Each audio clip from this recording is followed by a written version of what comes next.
Hi, my name's Peter, and I want to talk to you a little bit about your low back injury, what's going on, what you're experiencing, um, what to expect, and where we go from here. So let's start with what you're experiencing, which is probably pain, which is why you're here. So, pain in the low back, you know, lots of research coming out over the last 5 or 10 years talking about pain and what affects it and how we interpret it and what it means. And a big thing that we're learning is that pain is not proportional to tissue damage, which is a little bit counterintuitive. In our everyday life, um, you know, say you're putting together a crib and you slam your thumb with a hammer. Oh, and you look down and it's bleeding and it might be broken and it hurts really bad.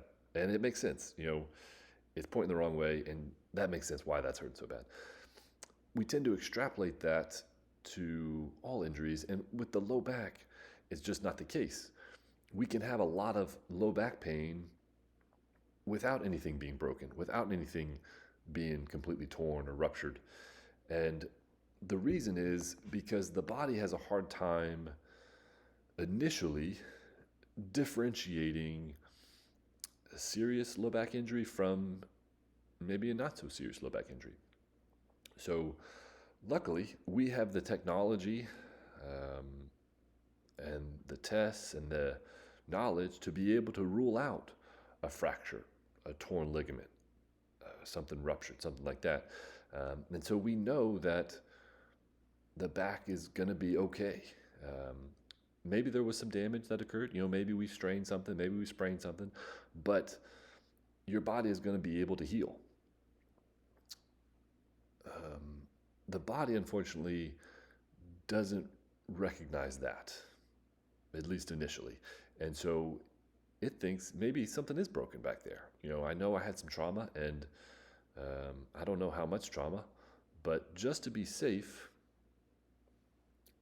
let's not do anything. And so to keep you from doing anything, it sends pain signals with everything you do, which it's trying to protect the back because it doesn't know that nothing serious is going on. Which, another analogy, let's say you break your arm. You get karate chopped in the arm, your arm is broken. It would hurt really bad to reach up. And that's because that could do damage to that fracture. And that's a correct response from the body. It sends those pain signals to keep you from reaching up overhead and damaging anything. But with the low back, it tends to play it safe and assume that something serious is going on, when in reality, we know and we can do the tests and we can say with confidence that nothing serious is going on. So that's the role of physical therapy, is to re-educate the back, re-educate the body and the brain, and show it, teach it that the back is okay, the back is stable, the back is strong. And as the body starts to realize that, the pain goes away. So next video, we're going to talk a little bit about what that process looks like, how we re-educate the back, and where we go from there.